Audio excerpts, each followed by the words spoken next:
Northern Ireland, western parts of England and Wales through the night, and some showers in southern Scotland as well. It will be a cooler, fresher, less humid night. Temperatures down into the low teens, maybe even into single figures across some parts of Scotland.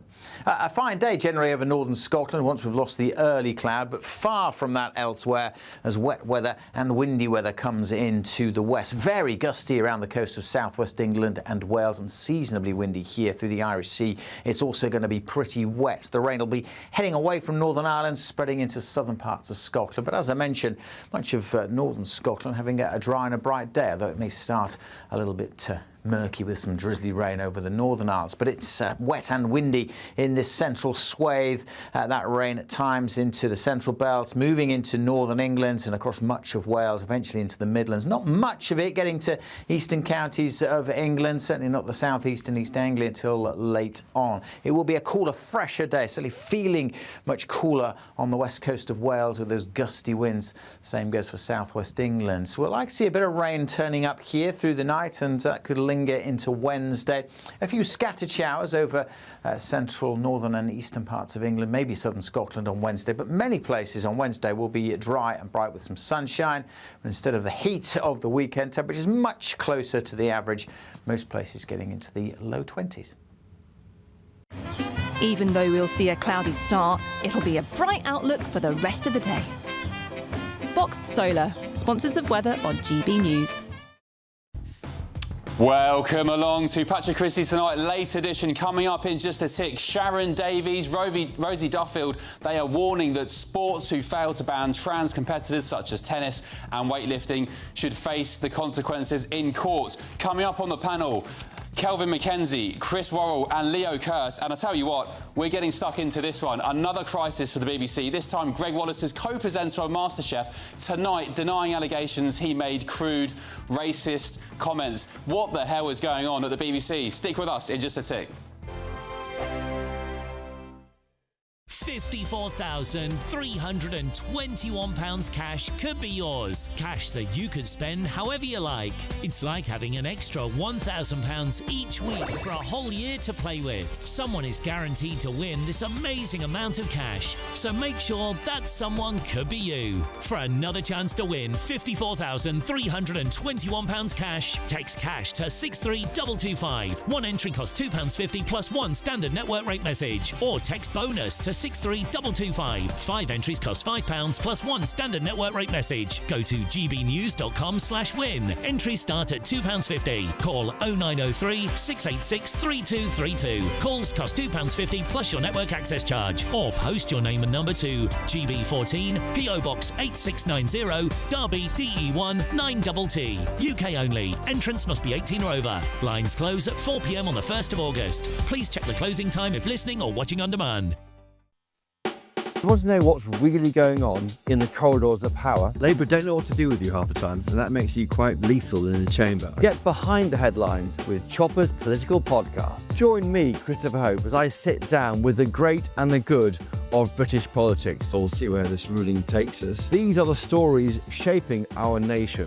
Chopper's political podcast, available now on all platforms. Listen in and stay ahead. This is Britain's Newsroom, where your voice matters. It's just astonishing. With expert analysis and honest opinion, we don't just keep you informed.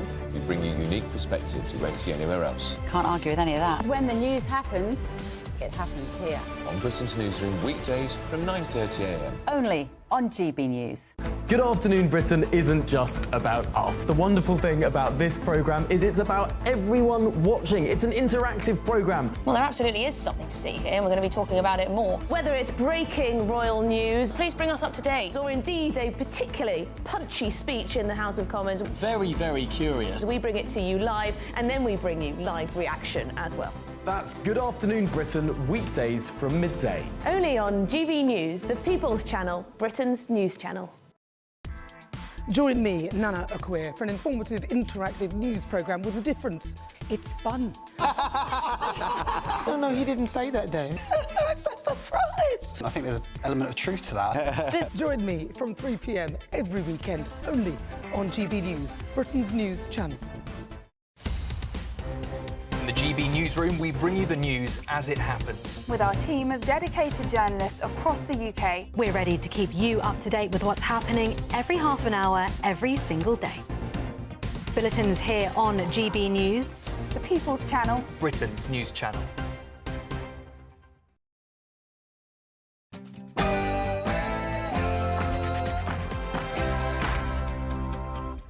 It's 11 o'clock, I'm Ben Leo, and this is Patrick Christys Tonight, late edition and breaking tonight.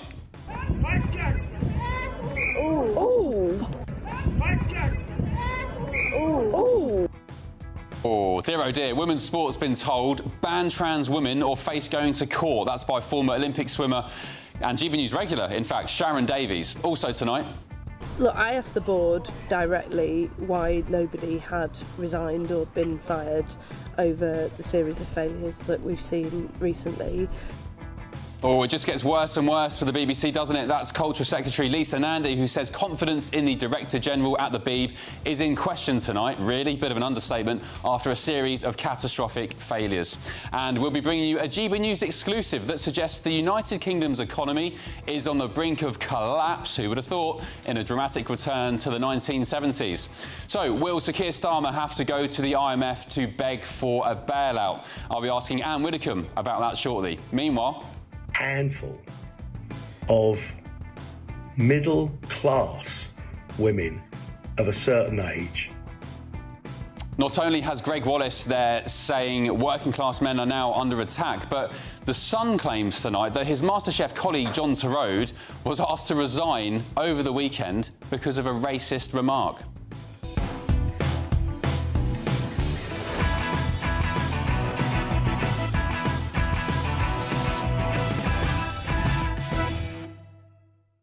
Joining me this evening is a stellar panel formed of former editor of The Sun, Fleet Street legend Kelvin McKenzie, Labour Party activist Chris Worrell and the comedian and GB News star Leo Kearse. First, let's get your news headlines with Katie Bowen.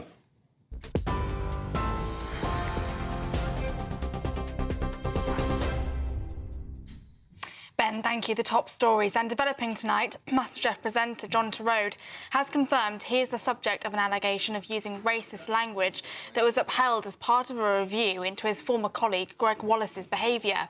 In a statement on his Instagram, Mr Turode confirmed that he was the individual who is alleged to have used racial language in the report. He said that the allegation related to, quote, one occasion in a social situation and that he apologised immediately afterwards. Mr Turode added that I have absolutely no recollection of any of this, and I do not believe that it happened. He said, I've always had the view that any racial language is wholly unacceptable in any environment. Earlier, former Masterchef presenter Greg Wallace said he was deeply sorry for the distress his behaviour caused and said he never set out to harm or humiliate. It comes as the BBC says it has no plans to work with Mr Wallace again after a report upheld 45 allegations of misconduct, including unwelcome physical contact. In a statement, Mr Wallace said that none of the serious allegations against me were upheld and that he challenged the remaining issue of unwanted touching, but has had to accept a difference in perception. The BBC and Banijay have both issued apologies to staff subjected to Greg Wallace's behaviour. Aristocrat Constance Martin and her partner, convicted rapist Mark Gordon, have been found guilty of the manslaughter of their newborn baby. 38-year-old Martin and 51-year-old Gordon went on the run with daughter Victoria in early 2023 after their 4 other children were taken into care. Police had launched a nationwide hunt after their car burst into flames on the motorway near Bolton, and the couple were arrested after 7 weeks on the run. Following a search, police found their baby Victoria dead amid rubbish inside a little bag in a disused shed nearby. Martin and Gordon claimed that their daughter died following a tragic accident after Martin fell asleep on her. They'll both be sentenced on the 15th of September. Ofcom has launched an investigation into the BBC over its Gaza documentary. Earlier today, the BBC admitted that the programme, called Gaza: How to Survive a War Zone, breached its own editorial guidelines. A review found the broadcaster failed to disclose that the documentary was narrated by the son of a Hamas official. The film was pulled from iPlayer earlier this year amid backlash. Production company Hoyo Films knew the boy's background, but no one at the BBC did. A statement from Ofcom read, having examined the BBC's findings, we are launching an investigation under our rule which states that factual programmes must not materially mislead the audience. The Culture Secretary earlier said that she's pleased the BBC has acknowledged catastrophic failures, while Director General Tim Davie called it a significant failing and pledged action to prevent it happening again. And President Trump has announced that the US has made a deal to send weapons to NATO, threatening to impose very severe tariffs on Russia in 50 days' time if there's no deal to stop the war in Ukraine. The president made the comments during a meeting with NATO chief Mark Rutte in the White House. Mr. Rutte said that Europeans are stepping up to support President Zelensky's country. The, quote, best military equipment will be distributed quickly, that's according to President Trump. He added that trade is great for settling wars. Those are your latest GB News headlines. Now let's go back to Ben. For the very latest GB News direct to your smartphone, sign up to News Alerts by scanning the QR code or go to gbnews.com/alerts.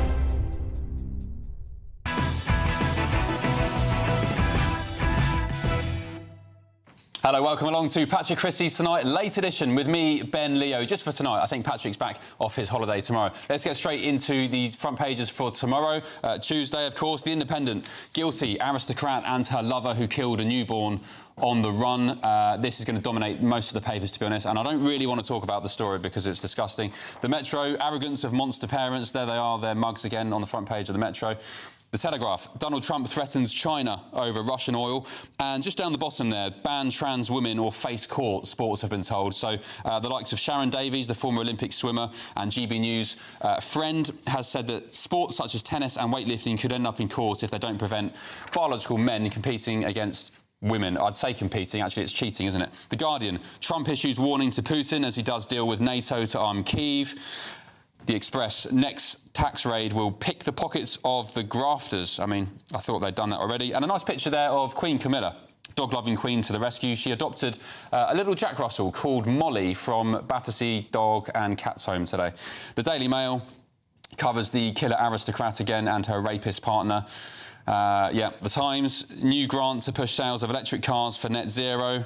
And The Sun, another great story from The Sun, actually, and the BBC, their problems just get worse and worse.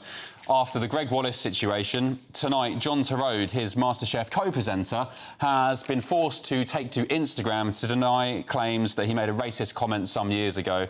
And The Sun is reporting that over the weekend, the BBC asked Torode to resign by claiming he had mental health problems. Goodness me. And when you consider the Gaza situation tonight, the BBC told that they broke their own editorial guidelines, Ofcom launching an investigation. You had the Bob Villan situation at Glastonbury. We go on and on. What the hell is going on at the BBC? Well, let's ask my panel. Former editor of The Sun, Kelvin McKenzie, Labour Party activist Chris Worrell, and the comedian and GB News star Leo Kearse. Good evening, panel. Hello. Hi there. Hello there. Hi. Leo, what's going on at the BBC? Yeah, I mean, what is going on at the BBC? They seem to be dropping the ball all over the place, not just with the Gaza documentary where they had the son of a senior Hamas official appearing in this documentary as if he was just an impartial bystander, but he obviously had a vested interest. And this Masterchef stuff, I mean, now John Torode has been sucked into it. Apparently he's been asked to resign, and he's strangely apologised for making a racist joke at a social event or saying something using racial language. But he's also said, I didn't do it. And it's like, well, did you do it or did you not do it? Why are you apologising for it if you didn't do it? Yeah, what's going on there, Kelvin?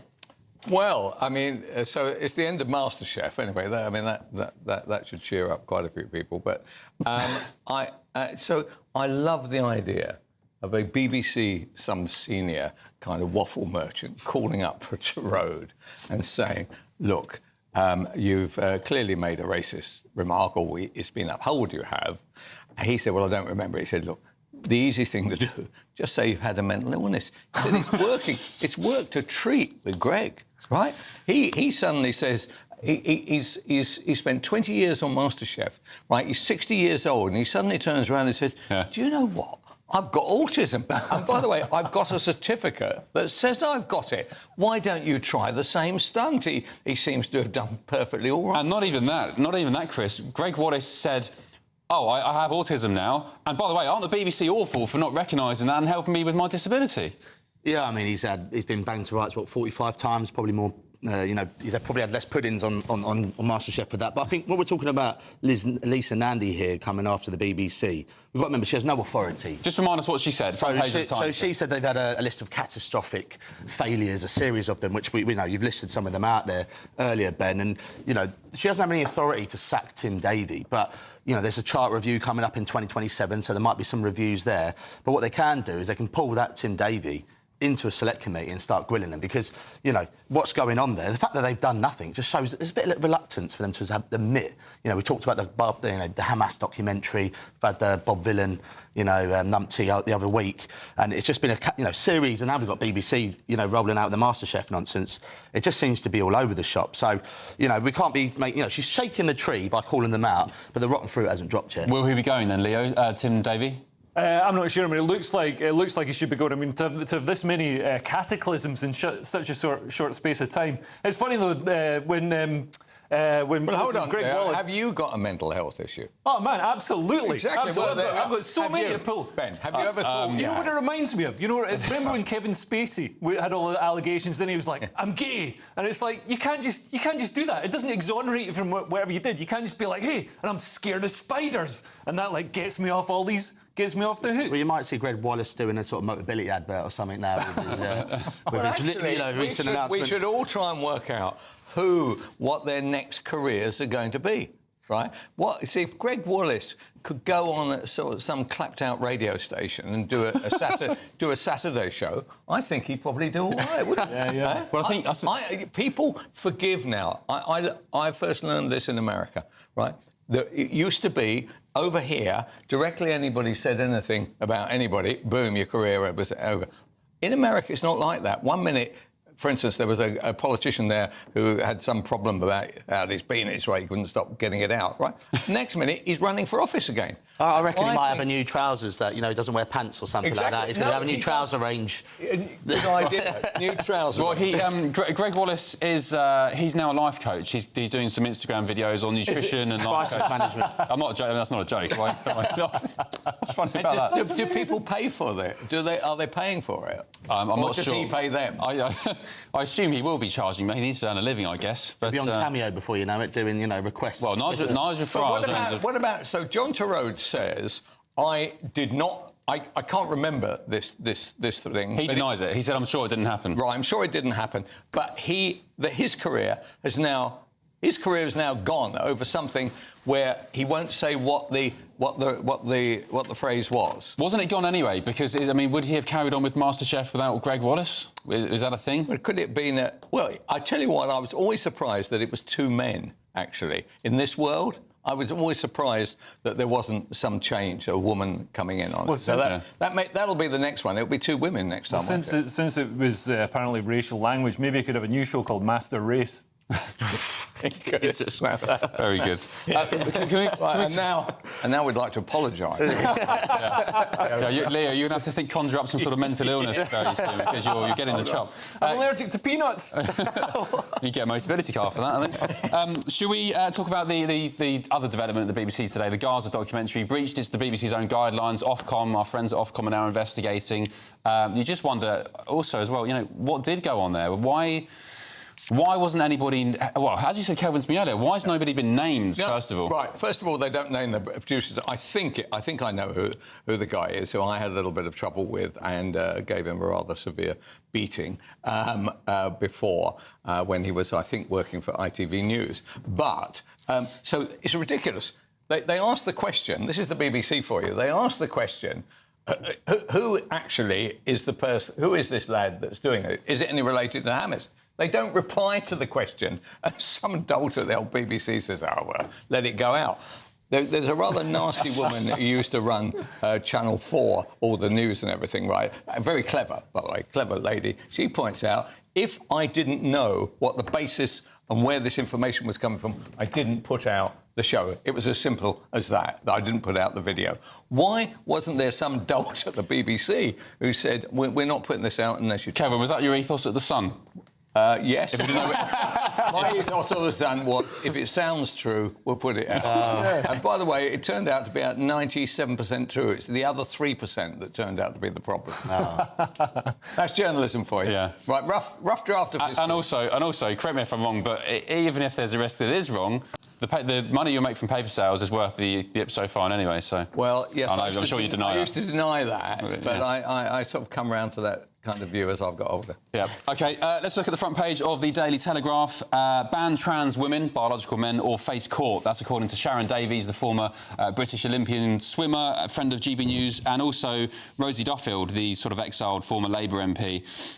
They'll both be speaking at a meeting of the all-party parliamentary group on women's rights, established by Rosie Duffield. And, yeah, the Sharon Davies taking aim at particularly tennis, weightlifting and so on and so on. So, Leo, what's wrong with men competing against women in sport? Well, basically, if you go through male puberty, it gives you certain advantages when it comes to athletics, like you get greater bone density, greater muscle strength. It's easier to parallel park outside the stadium. So, you know, there's certain things that make it unfair. That's why there's always been gender classifications in sport. And, you know, to do them away, I mean, I can understand. I mean, I'm a trans woman myself, and, you know, these rules are going to be very terrible. attractive, by the way. Thanks very much. That transition has worked well for you. 100%, yeah. I mean, if I go down into certain parts of London, I genuinely am. You're in hot demand. I can believe that.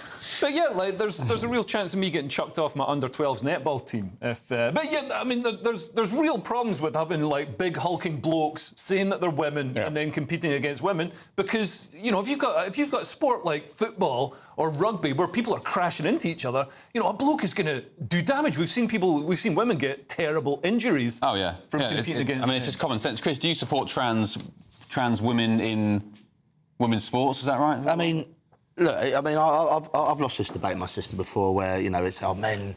You know, when I was saying that we're all born with different genes and genetics, right? And some people are stronger or taller than others, and that applies to all sport. Yeah, but at the same time, where I've landed on it is they probably, you know, you need to have a sort of separate category for trans men and trans women, and you know they're talking about it on the front page how you know in golf it allows trans women who are biologically male, and you know when you think about golf, is that going to be, you're not going to be bouncing into each other there, but then in tennis they protect it for the professional players but not the lower level. So you know I don't know how this is going to come out in the courts. It's all a bit. Why don't they just play each other?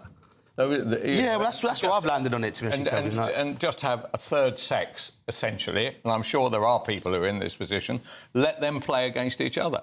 And knowing the way the world is, they start off with one small team, and eventually half the world will have. Well, then they're trans, you know. Then they wouldn't be winning. I mean, I think that they're just cheats. It's the equivalent of me going down to my kid's school, playing against the 5-year-olds in football, and then celebrating. I mean, you see the pictures of them of biological men, trans women going to cycling events, standing on the podium and lifting trophies up and posting on Instagram saying, "Yes, the hard work's paid off." It's like, no, you're just a cheat. Yeah. Is that going to be like a darts? Yes, I agree with you. That is cheating. But if they just say this is not going to happen anymore, right? Trans people can play against trans people. You wouldn't be against that, would you? No, do what you want. I mean, I think trans people should, you know, if you. Yeah. But what about darts players? I mean, you know, if it's a physical sport, I could probably understand that. Even darts. There's also differences with male mentality. I mean, you get, you know, that sort of, there's a certain section of males that are. You tend to get more extremes than males. You get more stupid men and you get more extremely intelligent men. So there's that section of male mentality that's going to be better, more focused, better at darts. So it's not just about pure physical strength. Yeah. I mean, you've got to make some accommodation. All right. Coming up, it's a GBNews exclusive that suggests the United Kingdom, and probably no prizes for guessing, the UK is on the brink of returning to the 1970s. Who would have thought? I'll be asking Anne Widdecombe all about that in just a minute. This is Patrick Christys Tonight, late edition. Back in a sec.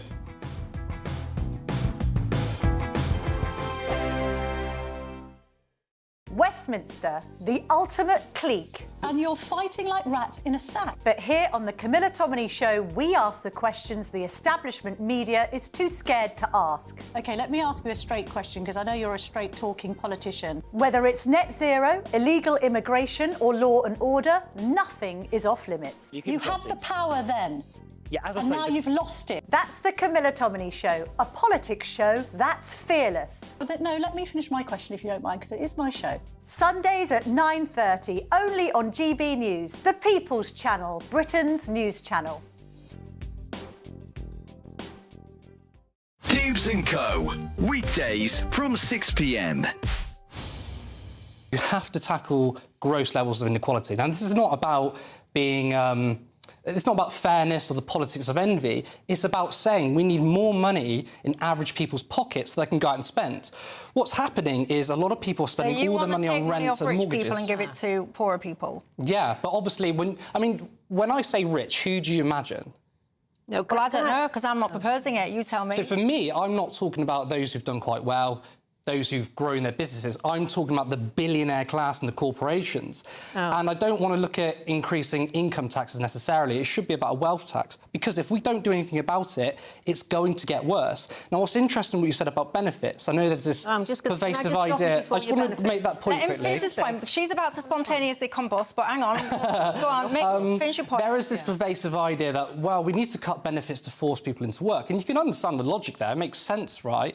What's interesting is in Denmark, they have a higher labour rate of participation, which a fancy phrase of more working age people are in work than the UK. In 2022, it was like 80%, 2024, 75%. Look at the UK, only 53% of people in work, yet Denmark have a far higher or far generous welfare state. Well, we've had a lot of cheap labour that has come in, which that's taken the levels of earnings down at times, and that's left... I disagree with that. Well, just let me finish. And that's left a lot of people who already live here, basically lounging on the sofa and thinking, well, my benefits are great, why should I get out of bed? Why should I get out of bed for another 20 quid a week? And we've got to get rid of that mentality, because it's the same people... You're using anecdotes here. You're not looking at the facts. People I've told you the facts. who seem to be contributing to this economy year in and year out, and a lot of them are actually older. GB News, the People's Channel. This is Britain's Newsroom, where your voice matters. It's just astonishing. With expert analysis and honest opinion, we don't just keep you informed. We bring you unique perspectives you won't see anywhere else. Can't argue with any of that. When the news happens, it happens here. On Britain's Newsroom, weekdays from 9:30 a.m. Only on GB News.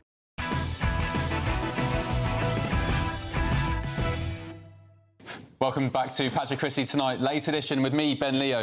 Now, do you remember the 1970s? I don't quite remember it. Yes, I wasn't around. Do. Kelvin Mackenzie does. Yeah, I do.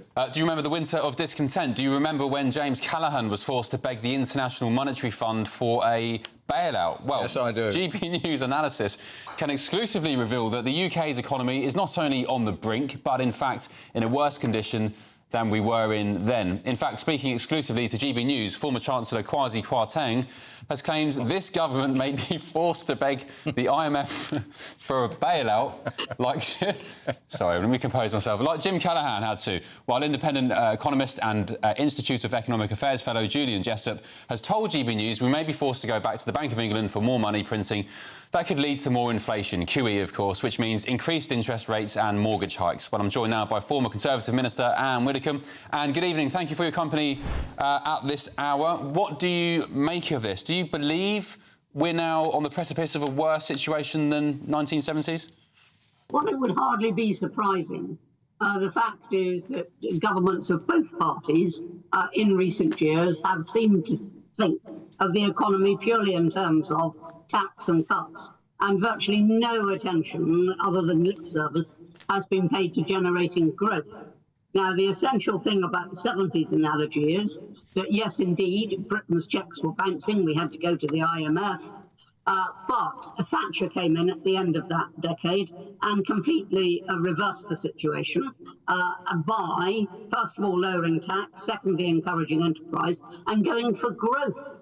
And yet, this doesn't appear to be a priority. As I say, there is lip service paid to it, but nobody is actually implementing the policies which will result in higher growth. So you asked me if the situation is as bad. I don't know, because I'm not an economist, but I would not be surprised. Well, I guess Liz Truss tried to go against the grain, but she was taken out by the establishment. Well, she was, but also she did mishandle it, and mishandle it very badly. But yes, she alone of recent prime ministers has recognised the importance of growth. You mentioned that Thatcher came in during the end of that period and turned the ship around. Who do you think will do that this time round? I mean, will it happen even? Nigel Farage. I don't see it happening in any other way at all. We need real change. We need something completely different. And we need a party that is committed to lower taxes, which reform is, to growth, which reform is, to encouraging enterprise, non-doms, and getting industry to want to invest in Britain. That all means a completely different approach. Well, can I ask you, Anne, that's fine and dandy, but what's to stop Nigel Farage and whoever his chancellor may be, I don't know, Richard Tice perhaps, who knows, what's to stop what happened to Liz Truss to them? You come in with all these radical ideas, reform, the name is on the tin. What's to stop them getting taken out by the globalists and the OBR and whoever? Well, as I said before, it wasn't that Liz Truss had the wrong policies.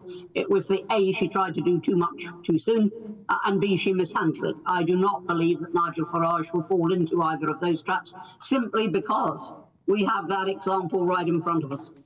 OK, just while I've got you, Anne, there was a bombshell new poll out tonight. I'm not sure if you've seen it. Find out now, which included, for the very first time, Jeremy Corbyn and Zara Sultana's new party, yet to be named, I think. Anyway, they've split the vote. Labour on 15%, Corbyn and Sultana on 15%, the Tories on 17%, and Reform on 34%. So you vote Corbyn, get Farage. That's fine. Vote anything and get Farage is fine by me.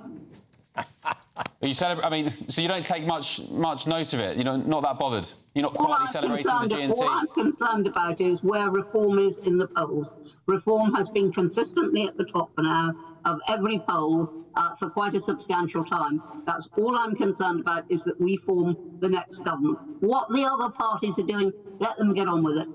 They've made an unholy mess of things. And I'm not going to shed any tears if Labour has now split itself, or if the Tories go on to do so. OK, just finally, Anne, just briefly, if you don't mind, do you think the country can last another 4 years of Labour? Very, very good question, but the brutal fact, as I've said many times, is we have no choice, because with that size of a majority, we'll never get a vote of no confidence through the Commons, and therefore, we're stuck with this government. We have no constitutional way of booting them out. Yeah, I have said quite consistently that I think the country needs to experience unfortunately, some real pain. However that may manifest, I don't know. But I think it needs to get a little bit darker before people see the light. Anne Widdecombe, thank you very much. Appreciate your company tonight. Let's get the thoughts of my panel now. Former editor of The Sun, Kelvin McKenzie, Labour Party activist Chris Worrell, and the comedian and GB News star Leo Kearse. Chris Worrell, can the country survive another 4 years of this Labour government? I mean, these calls that it's going to be like James Callaghan is an absolute nonsense. Like, inflation then was 16%. It's nowhere near that now. Our bond rates are like 4.6. It was up 15% back then. You're really looking at some actually nonsense claims. When you've got Nigel Farage, aping Corbyn, and, being compared to Liz Truss on their budgets, Kwasi Kwarteng talking about this is hilarious. I mean, let's be honest, the pound is on a, 4-year high. Right? Volatility in the markets. Yeah, nothing to do with sterling, by the way. It's just reacting off the back of the euro and the US dollar. I mean, James Callaghan comparison, that was when the pound was in freefall. It's been up 9% year to date. And if you look compared to the US, the spread between credit default swaps, right? This is like how bad are we? It's half the spread of what Liz Truss was. Debt to GDP's higher, national debt's higher. It's it's like 6th or 7th in the G7. Like, let's be honest, right? Any claims that even now with the 100 Liz Trusses and the Labour backbenchers, let's be honest about them, which Nigel Farage was agreeing with, by the way, is a nonsense. Actually, the thing about Rachel Reeves had the bond market spoke the other day, shows some confidence in her, to be honest. What do you make of the poll, very quickly, this new poll? I actually think it's going to be good for Labour. Getting rid of all the absolute loonies. And, you know, the ones that Nigel Farage was trying to chase, they're not going to go to him now. So I think... Who's Farage trying to chase? Well, the Corbyn lot, when he's given two-child benefit cap and back in the winter fuel allowance and doing all that other nonsense. You know, I can't see why they'd go for him now, because he must have been trying to court them. So, Chris, just to clarify, Labour lose 10% in a poll to Corbyn, and you think it's good news? Polls are like perfume. They might smell nice. You can't drink them, all right? Let's just get that straight. And these guys drinking this Corbyn perfume. All right. Leo, what's your take on this poll? I think it's pretty bombshell. Yeah, I mean, I think it's Reform's like biggest. I think it's their highest ranking yet. I mean, we've got to look at Britain in reality. We've got a multicultural, a balkanising Britain now, and we're seeing separate areas of Britain, separate populations voting for their preferred candidates. Under Corbyn, 85% of British Muslims voted for Labour. Now we're seeing Muslims elect their own specific candidates. I think we saw 5 independent Muslim candidates elected at the last election. So that's going to be, you know, after another 5 years of demographic change, that's going to be even more of an issue. But the fact is that Reform aren't... I don't know why Anne's saying Reform are going to come in, Farage is going to come in and fix the economy. Farage's voters are a lot of them are older, so they're not going to want a retirement age raised. They're not going to want their pensions touched. People on benefits won't want their PIP payments touched. And these are all the nettles that the country has to grasp. We're facing it. Thatcher could sell that vision, could say, look, we're in dire straits. We need to make changes to this country to fix this country going ahead. This country, for all that you say, it's not as bad as it was in the 70s. I think it's worse because we've got the issues now of an ageing population. So that's not, apart from Kelvin, that's not a productive... As the representative on this panel of the Old Gits Association, look, I totally accept. So there's a number of issues, I think, for Labour in all this, and they're not going to be good news, are they? I mean, this is the worst start I can remember since I couldn't remember because I was old. So I think there isn't even the Corbyn Sultana party yet. Actually, let's be honest. What would you call it? There is a sultana aspect to it, but the old nut, he hasn't joined it. Fruit and nut pie. He hasn't joined it yet. So, but look, what it means, I think, is that everybody is scrabbling around looking for a solution to a country which looks as though it's in pretty bad shape at the moment, to be honest. And I am not trying to dissociate myself from the tremendous, horrific nonsense that the Conservatives made of our country, much of which is now currently being picked up and being made worse slightly than by Labour. So I think the problem is when you say to somebody, look, there's something new and shiny over there, it's to the left, everybody goes like that. And Nigel himself is getting a big benefit out of this, right? The thing about Nigel, at least he's been saying it for 30-odd years, what I would say if Nigel was watching today, do not try and pursue the kind of socialist or left view of saying on 2 caps and that kind of stuff, because then people will start thinking, well, actually, you sound, where are we going to get this money from? I wish he would just be as he was before. Yeah, I want him to be Kelvin, strong. I know loads of people, right of centre, who agree with abolishing the 2 cap limit.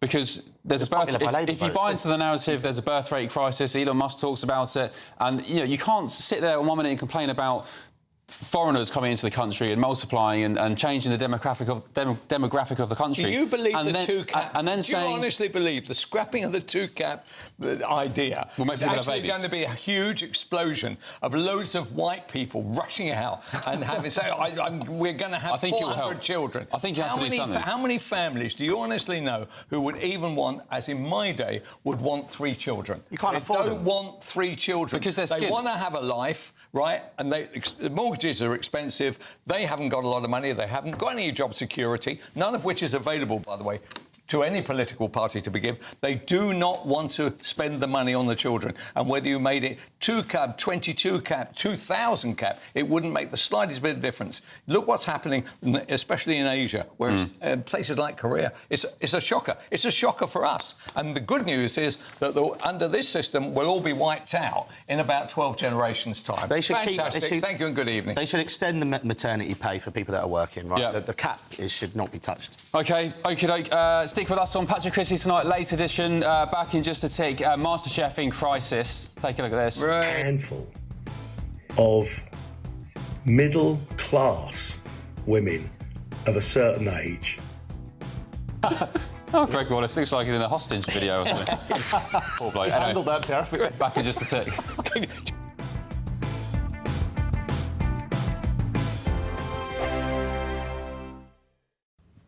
Good evening. Welcome to your latest weather update from the Met Office here on GB News. A wet and windy day for quite a few of us tomorrow, and a fresher feel as well. It already started to turn a bit cooler through the day today compared to the weekend, but look at this.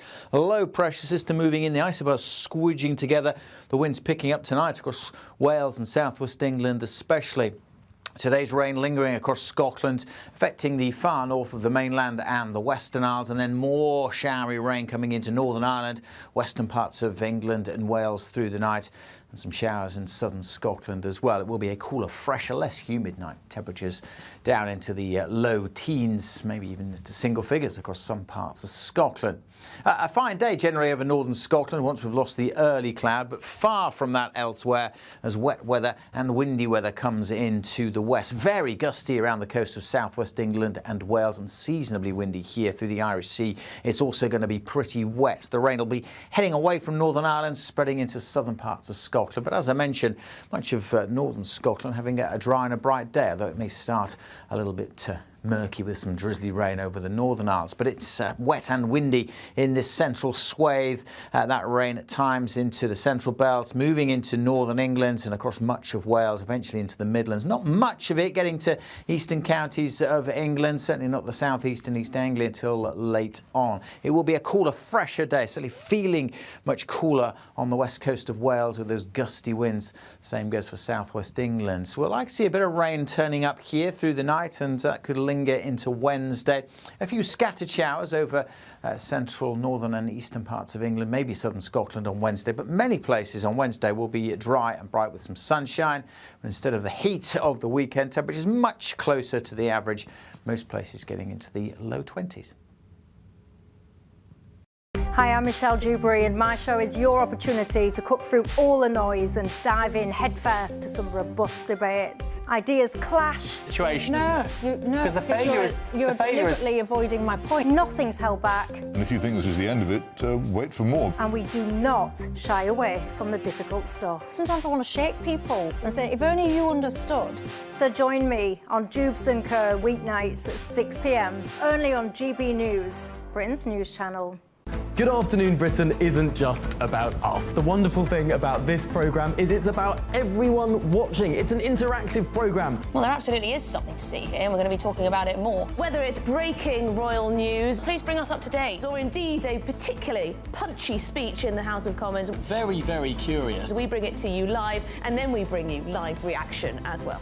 That's Good Afternoon Britain, weekdays from midday. Only on GB News, the People's Channel, Britain's news channel.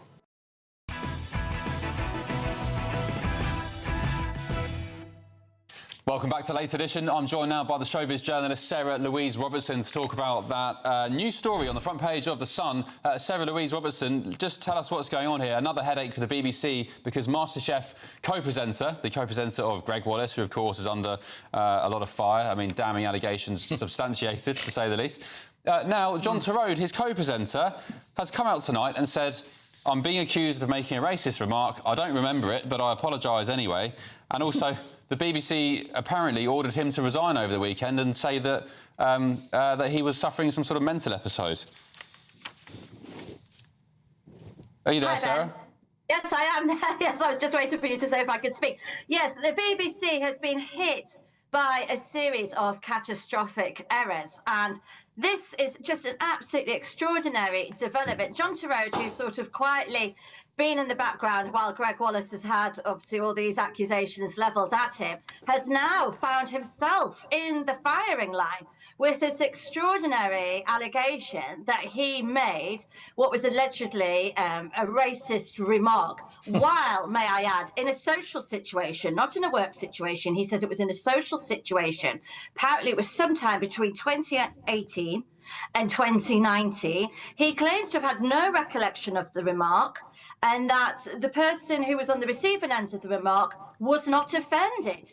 Now, what I can't understand is how on earth this has then come to land in the lap of these people who were doing this report into Greg Wallace's behaviour on MasterChef, and they've come along and then levelled this accusation at John Turode, who has said tonight he has no recollection of it.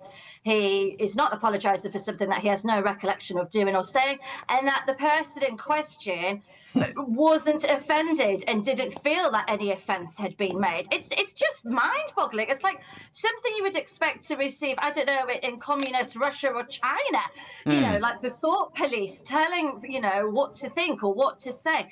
And then to use this excuse of, oh, well, look, if you just say it was you had a mental health problem and just go away quietly and then no more will be said about it. Well, good on John Turode. He's, you know, he's I think Australian or New Zealand. He speaks, you know, he shoots from the hip, and he says, no, I'm not going to do that. Why should I? You know, as far as he's why do you think concerned, Sarah he's Louise? done nothing wrong. Sorry, Sarah Louise. Why do you think he stayed so quiet during all this Wallace stuff? Well, I think he was following the advice probably of lawyers and you know, the BBC and then Banerjee, who were the production company that employed him. He probably didn't want to wade in case, you know, he said the wrong thing, or he wouldn't have wanted to get involved probably in respect to Greg Wallace, just to, you know, let them do their job, not say anything in case to inflame the situation and make it worse, and then, you know, deal with what the results was afterwards. Now he's been very brave. He's come forward and said, look, hey, I'm the guy that they're talking about here. I'm the person that is alleged to have made this you know, racial comment or racial you know, alleged racial comment or innuendo or whatever it was. We don't actually know what the comment was yet. I'm waiting to find that out. But, you know, he's come forward and said this and said, look, this is ridiculous. This is absolutely ridiculous. And he said, no, I'm not going. I'm not going quietly. Yeah. So this is going to be very interesting what they do now. You know, Wallace can't come back. They've said his position's untenable. Look, we knew with Wallace, when it was announced last November, it was a fait accompli, Ben. We knew he was never going to be coming back. As soon as that, you know, the klaxon went off last November, that was it. Bye-bye, Greg Wallace. And we've seen that. The results of the report have come out. There's 41 complaints have been upheld. But we weren't expecting this about John Turode. But John Turode said, why should I go? So there's going to be a big fight now for the BBC. But what we need to look at here, Ben, is what's going on with the BBC. I've been told tonight that this complaints procedure within the BBC organisation is something of a labyrinth. You know, complaints are made. You go through so many levels of bureaucracy and people, but there's a pattern of under-reporting. And the BBC is you know, it's a public broadcasting organisation. Yeah. It's meant to be the organisation that represents the state, that's meant to be impartial, that's meant to be unbiased, that's meant to give us the news fairly. And yet we find out that there's a pattern of under-reporting. Yeah, indeed. Lisa Nandy tonight, the Culture Secretary, saying, you know, applying pressure pretty much to Tim Davies, saying that his position, quite rightly, is in question. Sarah Louise Robertson, thank you so much. Appreciate your company tonight. I know we've already discussed MasterChef guys and John Turode. Anything I tell you what. So I've got some clapped out network, where say like Channel 5 or something, right? I would be sorely tempted, if I were the programme director or the chief executive, to put them together. Right, and also them to allude to the world that they came from. So every time they were making a fruit pie, you know, somebody like Greg would say, "Oh, nice pear," you know. A bit like Andy Gray getting sent out to Qatar. I was going to say, yeah, get Andy Gray and Richard Keys to do the sport. Yeah, so, you know... It's like what they did with the Grand Tour. They got Jeremy Clarkson, they got the full Top Gear team to recreate it, essentially. But he's more toxic than a contestant's undercooked chicken now, don't he? He's not going to be able to get another gig. Let's be honest. I mean, he used a word at a social event between 2018 and 2019. I mean, he's hardly Hitler, is he? Well, who cares? Well, how can you not remember? It wasn't that long ago. Well, I wonder whether I can think of the word that it was. As an Australian, there is a word that we don't use in relation to a group Don't say it. I've got a mortgage to pay. Of an Asian group that we don't use. Yeah. But in Australia, they do use it. And he's an Aussie. Yeah. So I'm just wondering whether that's it. But he hasn't bothered to say what it is. But the key thing is, though, if the person receiving that comment has not been offended, like I think what's that rule from Stephen Lawrence, that it's the person receiving the racism, like if they found it to be racist. So, you know, it does leave a few more questions to be left unanswered. Yeah, OK. I think we've done that story to death now, haven't we? The BBC, Greg Wallace, John... What would happen? So you're the programme director, right, of GB News. Would you hire John Turode? It depends for what. Probably not. I mean... No, what, for a news programme? No, a Saturday morning cookery show or something like that. Not really, no. We've got loads of talented people here. No. Do you think so? Right, go on. Yeah, would you? Yeah, I would, yeah. I would. Right. I would. Right, there we go. Coming up, Labour's sex education plans for under-9s, apparently. Really? Plus, bin collections cancelled over the heat wave. Yes, it's almost time for Inside Stories. First, though, let's get your travel weather. This is Patrick Christys tonight, late edition. I forecast a perfect holiday in the sun.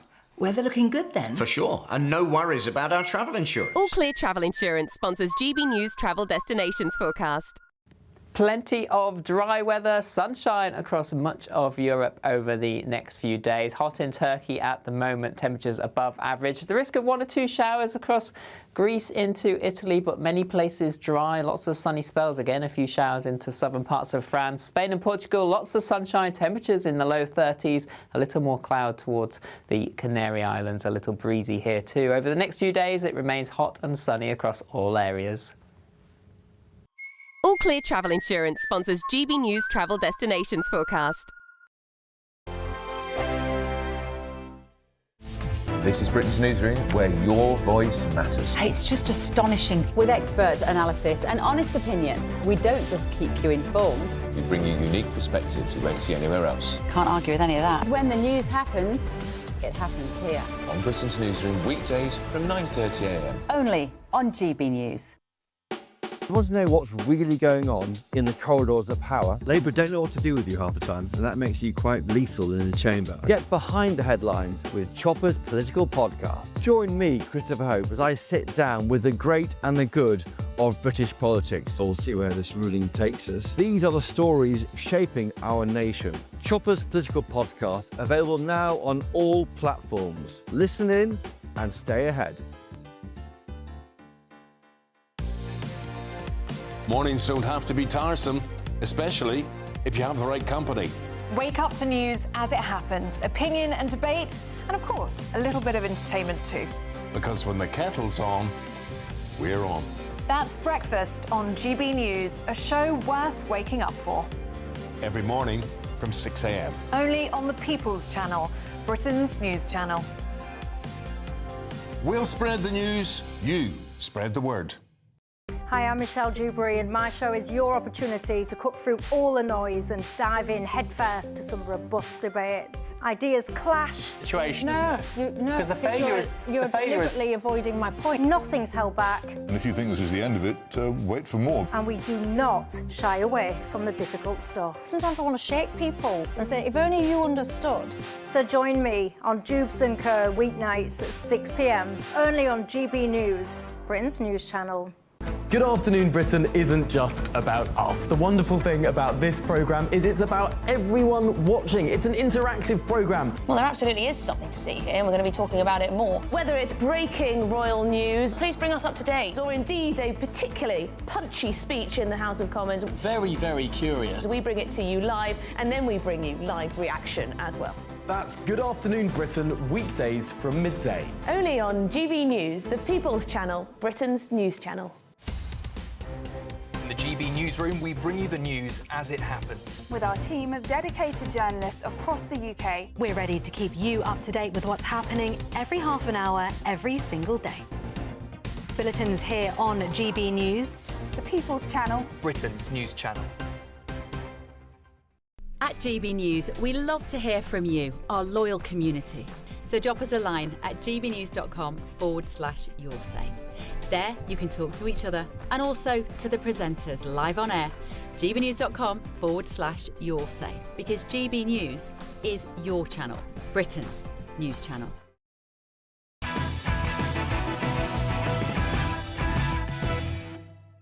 Welcome back to Patrick Christys tonight, latest edition with me, Ben Leo. My panel's still with me, former editor of The Sun, Kelvin McKenzie, Labour Party activist Chris Worrell, and the comedian and GB News star Leo Kearse. Time for our inside stories. Labour has scrapped a planned ban on teaching sex education to children aged under 9, opting to instead go for non-binding guidance recommending it be taught from year 5, with flexibility for earlier instruction if deemed in a child's best interest.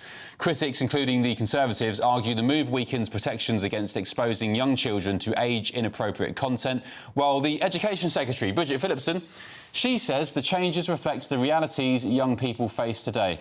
Leo Kearse, do 9-year-olds need sex education, or even younger, if the school deems fit? I mean, I guess some people on the left would say that, you know, kids are exposed to so much sexualised stuff through the internet or through their parents dragging them to pride parades that they need to get taught about this stuff. But no, I think you can control your kids' access to the internet. You can, you know, as long as you don't live in certain post-industrial towns, you protect your children from being exposed to sexualised behaviour.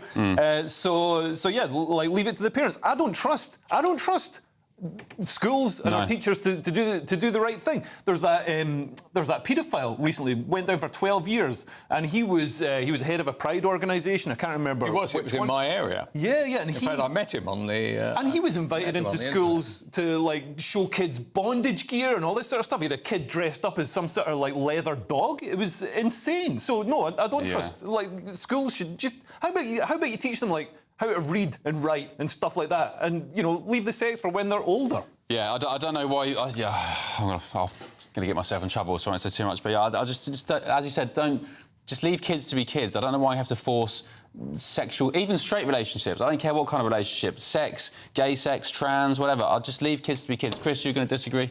Yeah, I mean, I think, you know, you should be teaching kids boundaries, what healthy relationships are. You haven't got to get some sort of... What, 9-year-olds? Big veiny thing. No, you've got to make sure that you've got... that they know what boundaries are. I've got an 18-month-old daughter, and, like, you know, and I'm not saying get them down in the fluffy thing, you know, that's all wrong, but, you know, when we're talking about boundaries, you want to be making sure that, you know, they know what... They should be making sure that they'll be touched by another person, strangers, all that sort of stuff. I think that can be introduced. No, that's fine, but I think parents should be doing that, not some randoms at schools from different questionable organisations. You don't know who the hell they are. Look, I think one of the issues, isn't it, that there are a lot of rather stupid parents out there.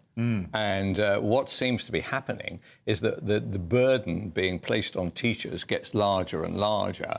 You know, I feel sorry for the teachers who feel that this has to be included in their many skills which they're supposed to operate. It's got to be age appropriate. I wouldn't have thought that there were many parents who actually want their 9-year-olds being talked to in this manner. No.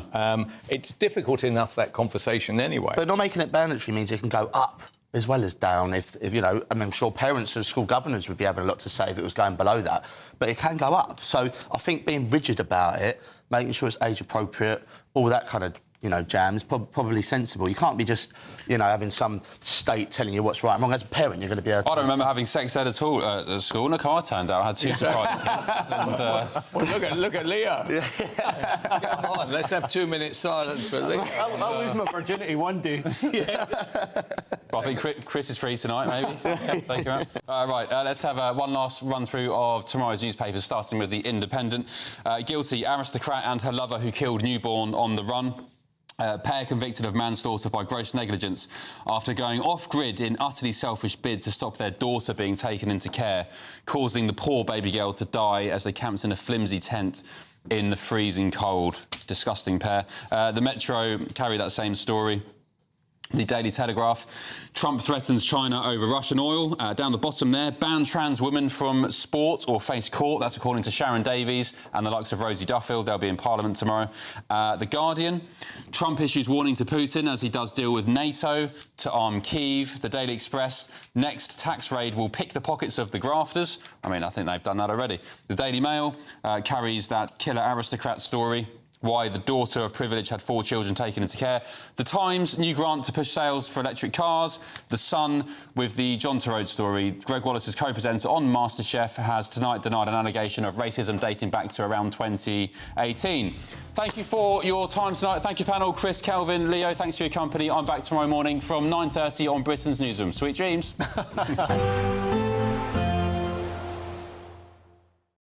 Expect a warm front, moving from the kitchen right through to the rest of the house. Boxed Boilers, sponsors of weather on GB News. Good evening. Welcome to your latest weather update from the Met Office here on GB News. A wet and windy day for quite a few of us tomorrow, and a fresher feel as well. It already started to turn a bit cooler through the day today compared to the weekend, but look at this. A low pressure system moving in, the isobars squidging together. The wind's picking up tonight across Wales and southwest England especially. Today's rain lingering across Scotland, affecting the far north of the mainland and the Western Isles, and then more showery rain coming into Northern Ireland, western parts of England and Wales through the night, and some showers in southern Scotland as well. It will be a cooler, fresher, less humid night. Temperatures down into the low teens, maybe even into single figures across some parts of Scotland. A fine day generally over northern Scotland once we've lost the early cloud, but far from that elsewhere as wet weather and windy weather comes into the west. Very gusty around the coast of southwest England and Wales, and seasonably windy here through the Irish Sea. It's also going to be pretty wet. The rain will be heading away from Northern Ireland, spreading into southern parts of Scotland. But as I mentioned, much of northern Scotland having a dry and a bright day, although it may start a little bit murky with some drizzly rain over the Northern Isles. But it's wet and windy in this central swathe. That rain at times into the central belt, moving into northern England and across much of Wales, eventually into the Midlands. Not much of it getting to eastern counties of England, certainly not the southeast and East Anglia until late on. It will be a cooler, fresher day, certainly feeling much cooler on the west coast of Wales with those gusty winds. Same goes for southwest England. So we'll like to see a bit of rain turning up here through the night, and that could linger into Wednesday. A few scattered showers over central, northern and eastern parts of England, maybe southern Scotland on Wednesday, but many places on Wednesday will be dry and bright with some sunshine. But instead of the heat of the weekend, temperatures much closer to the average, most places getting into the low 20s. Expect a warm front, moving from the kitchen right through to the rest of the house. Boxed Boilers, sponsors of weather on GB News.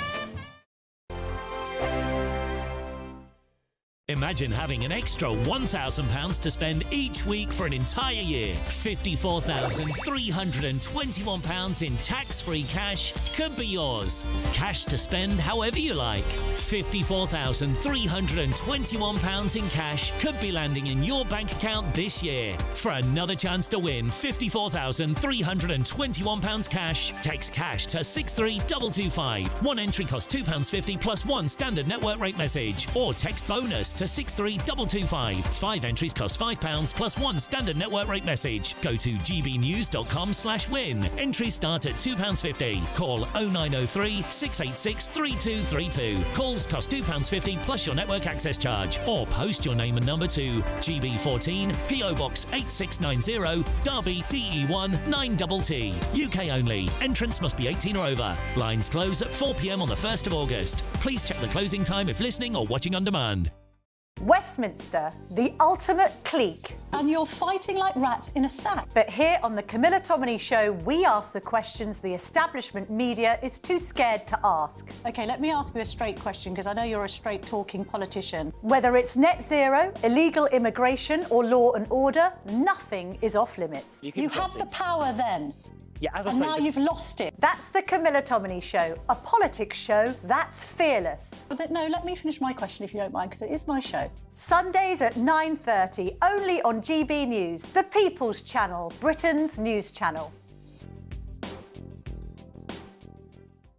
Hi, I'm Michelle Dewberry, and my show is your opportunity to cut through all the noise and dive in headfirst to some robust debates. Ideas clash. Situation, isn't it? Because the failure is... You're deliberately avoiding my point. Nothing's held back. And if you think this is the end of it, wait for more. And we do not shy away from the difficult stuff. Sometimes I want to shake people and say, if only you understood. So join me on Jubes & Co. weeknights at 6 p.m, only on GB News, Britain's news channel.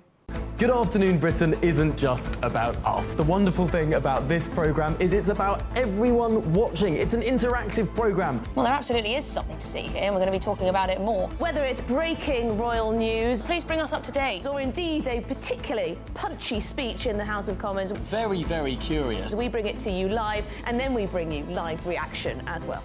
That's Good Afternoon Britain, weekdays from midday. Only on GB News, the People's Channel, Britain's news channel. In the GB Newsroom, we bring you the news as it happens. With our team of dedicated journalists across the UK. We're ready to keep you up to date with what's happening every half an hour, every single day. Bulletins here on GB News. The People's Channel. Britain's news channel.